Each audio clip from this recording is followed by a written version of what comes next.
je suis choisie, l'amour même, l'amour du Père circule aux confins de la terre et dans les cœurs et dans mon cœur, parce que l'amour m'aime, je deviens l'amour, parce que l'amour m'aime, je deviens l'amour.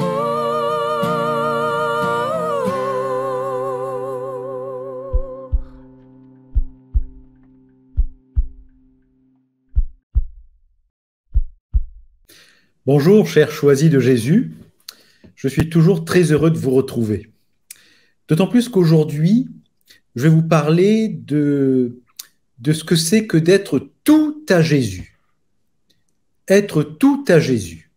Comment pouvons-nous être tout à Jésus dans le monde dans lequel nous vivons? C'est très surprenant, mais pourtant, c'est ce que Jésus désire, c'est ce qu'il veut. Quand l'Esprit Saint inspire Saint Paul d'écrire « Ce n'est plus moi qui vis, c'est le Christ qui vit en moi », ça veut bien dire qu'il nous veut tout à lui. Alors, comment être tout à Jésus? Je vais m'appuyer sur la pensée de ce jour. Je vous la lis. Mon tout petit, ma toute petite, sois toujours de plus en plus à mon écoute. Tu découvriras que je suis de plus en plus près de toi. Je te veux tout à moi. Ce qui est important, c'est que tu te laisses transformer, que tu me redonnes continuellement ton consentement, que tu te reconnaisses toujours plus petit et plus aimé de moi. Cette pensée du jour est extraite du 2e volume, message numéro 10. Comme vous l'avez entendu, il y a plusieurs points qui ont attiré mon attention dans cette pensée du jour. Être tout à Jésus. Et Jésus aborde plusieurs aspects que j'aimerais développer. Le fait d'être à son écoute. Le fait également de se laisser transformer. Le fait de lui redonner continuellement notre consentement, un oui. Oui, Jésus, continue. Le fait de se reconnaître petit et aimé de lui. Alors voilà les 4 points que j'aimerais couvrir durant cet enseignement. Être à l'écoute de Jésus, eh bien, quand on y pense vraiment, quand je me mets à son écoute, eh bien, je suis en train d'expérimenter la présence de Jésus en moi, à mes côtés. J'expérimente sa proximité dans ma vie. Jusque dans les plus petits détails de ma vie, je suis à son écoute. Il ne me dit pas « sois à mon écoute pour ceci, mais pas pour cela ». Il me dit « sois à mon écoute ». Il veut simplement pouvoir m'accompagner, vivre avec moi tout ce que je suis amené à vivre, tout ce que la divine providence me propose de vivre. Comme Isaïe le dit, tout vient de Dieu pour tout retourner à Dieu. Eh bien, être à son écoute, c'est que tout vient de lui et il va m'apprendre à faire en sorte de tout lui remettre selon sa volonté et dans son amour.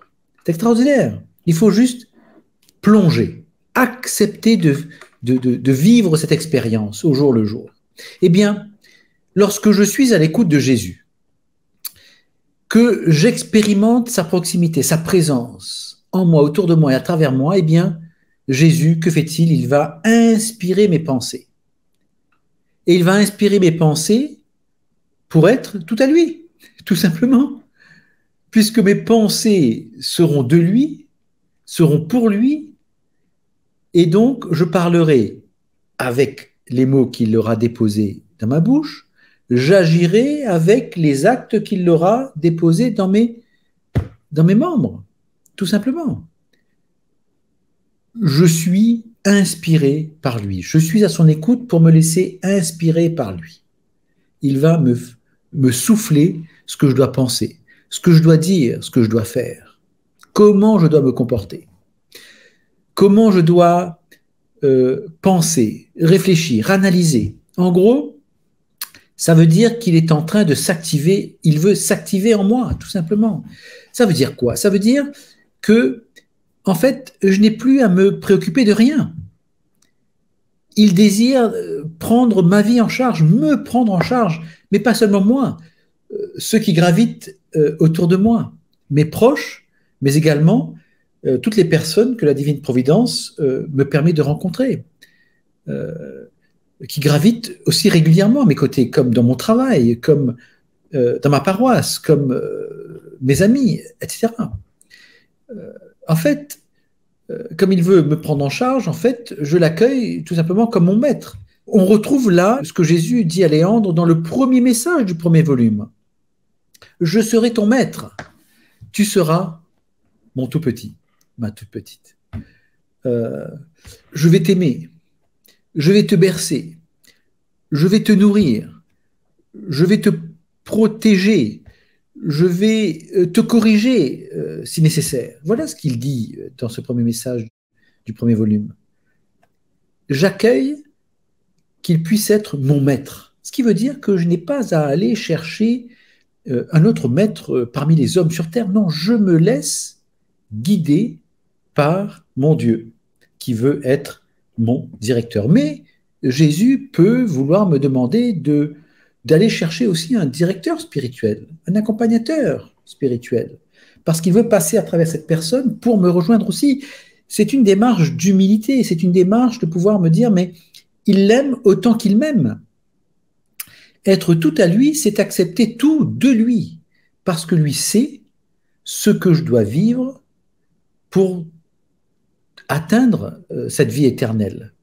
Il sait ce que je dois vivre pour devenir saint et immaculé, pour pouvoir être présenté devant le Père dans le Christ Jésus. C'est ce qu'il dit dans Éphésiens 1,4. Donc, il sait ce que je dois vivre pour devenir ce que je dois devenir. Ce pourquoi le Père m'a créé, pour me laisser aimer de lui, pour apprendre à l'aimer, lui, de son amour, pour pouvoir aimer, m'aimer, aimer dans mes relations, aimer les autres, mais aussi pouvoir vivre en harmonie également avec la création. Il me veut tout à lui pour que je puisse réapprendre à vivre avec, j'ai envie de dire, tel qu'il a conçu le monde au départ, avant le péché. En étant tout à lui, il veut quelque part que je redevienne celui qu'il a créé depuis l'origine, depuis avant même ma fondation, tel qu'il m'a conçu avant ma fondation. Et c'est en étant tout à lui que je vais découvrir réellement qui je suis. Pourquoi dois-je m'inquiéter de demain? Pourquoi dois-je m'arrêter sur le passé? J'ai qu'à tout accueillir et tout lui remettre. C'est tout simplement ça. En acceptant de vivre cette expérience, après l'expérience, je pourrais faire mon choix. Oui, ça m'intéresse, non, ça ne m'intéresse pas, Seigneur. Mais au moins, j'ai expérimenté, et puis je suis libre de décider. Il n'y a pas de problème avec ça. Mais au moins, je plonge dans cette expérience pour expérimenter cette foi, cette confiance en lui, cet abandon en lui, son amour, son écoute et tout ce qu'il veut faire. Donc en fait, j'accepte d'une certaine façon de me laisser transformer. Et en me laissant transformer durant cette expérience, je vais goûter à des choses qui vont me plaire. Et au fur et à mesure que ça va me plaire, j'aurai envie de lui dire oui, oui. Je lui ai donné mon consentement. Oui, Seigneur, continue. J'ai encore envie de ça. J'ai encore envie de vivre ça. Ça veut dire que je peux lui dire oui, Seigneur, je suis petit devant toi. Je reconnais que je suis rien, rien, rien. Et que toi, tu es tout, tout, tout. Mais rien par rapport à lui. Parce que Dieu ne crée pas des riens. Il crée, comme le psaume 130 dit, je suis une créature prodigieuse, un être prodigieux, merveilleux. Donc, ce n'est pas rien. Toute la création de Dieu est merveilleuse. Mais par rapport à lui, je ne suis rien. Donc, je dois accueillir le tout qu'il est, lui, dans mon rien, quelque part. Alors oui, Seigneur, je suis petit, et toi, tu es toute miséricorde. C'est parce qu'il est miséricordieux qu'il vient me chercher dans ma petitesse. Il n'attend pas que j'ai des vertus. Il ne compte pas sur mes facultés, mon intellect, qu'il m'a donné d'ailleurs. Il vient me chercher tel que je suis, là où je suis, dans l'état où je suis. Oui, Seigneur, je sais que tu m'aimes. Oui, c'est un Dieu d'amour. Il ne peut pas ne pas aimer. C'est un Dieu d'amour. Il m'aime malgré mes écarts. Il m'aime malgré mes péchés. Il m'aime malgré mes défauts. Enfin, il m'aime. Mais c'est dans son amour que je vais découvrir son regard d'amour pour moi, et ainsi comment moi aussi je vais pouvoir apprendre à m'aimer moi-même, et ainsi pouvoir aimer les autres, hein, comme dans le premier commandement. Oui, Seigneur, j'accueille tes grâces. C'est un Dieu de bonté. Sa bonté, elle est surabondante. Elle se traduit par des grâces surabondantes.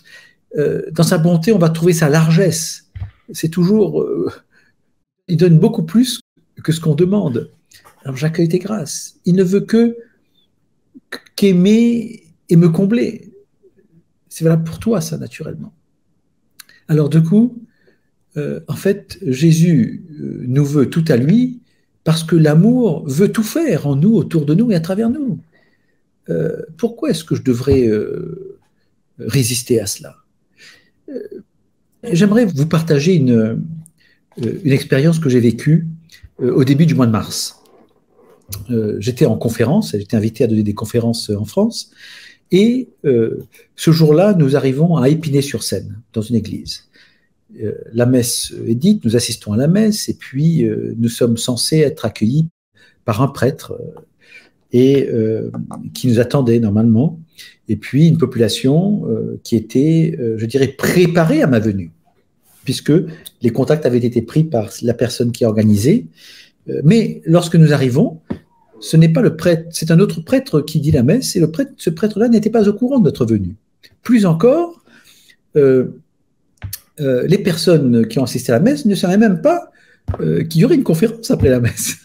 Donc je ne sais pas si vous imaginez venir donner une conférence et puis donner une conférence à des personnes qui ne savent pas non seulement qui vous êtes, pourquoi vous venez donner une conférence, sur quel sujet, enfin bref, rien. Et pourtant, finalement, une partie des personnes qui sont restées après la messe acceptent donc de m'écouter plutôt que d'aller à leur groupe de prière.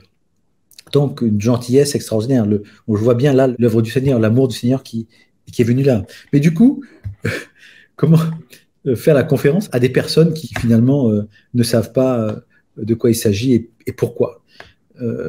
Donc là, le Seigneur, encore une fois, c'est tout plongeon, c'est être à son écoute. Et puis, parce que lui, il connaît les personnes qui sont là.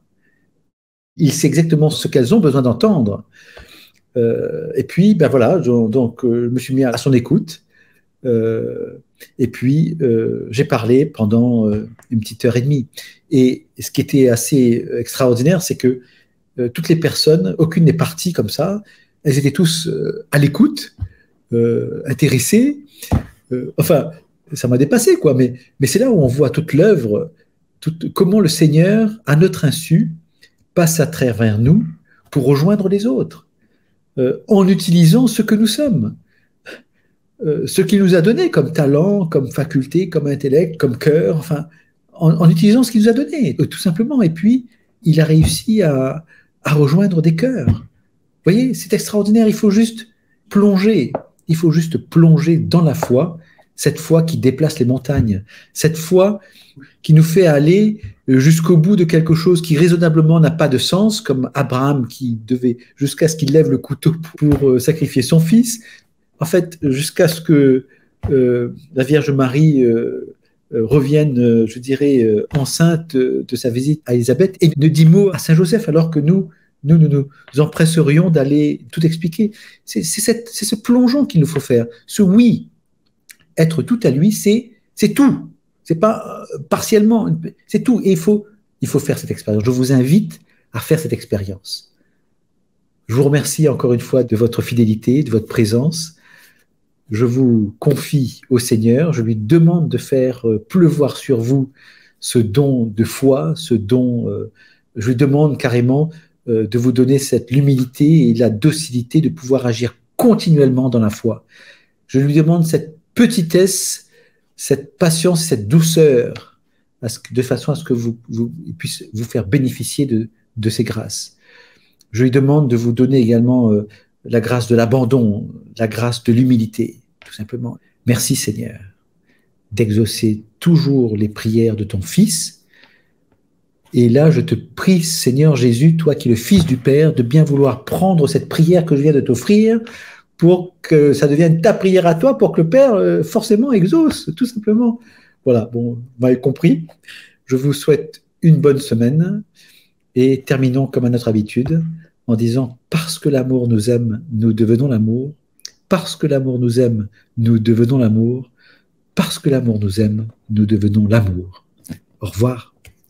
Je suis choisi, l'amour m'aime, l'amour du Père circule aux confins de la terre et dans les cœurs et dans mon cœur, parce que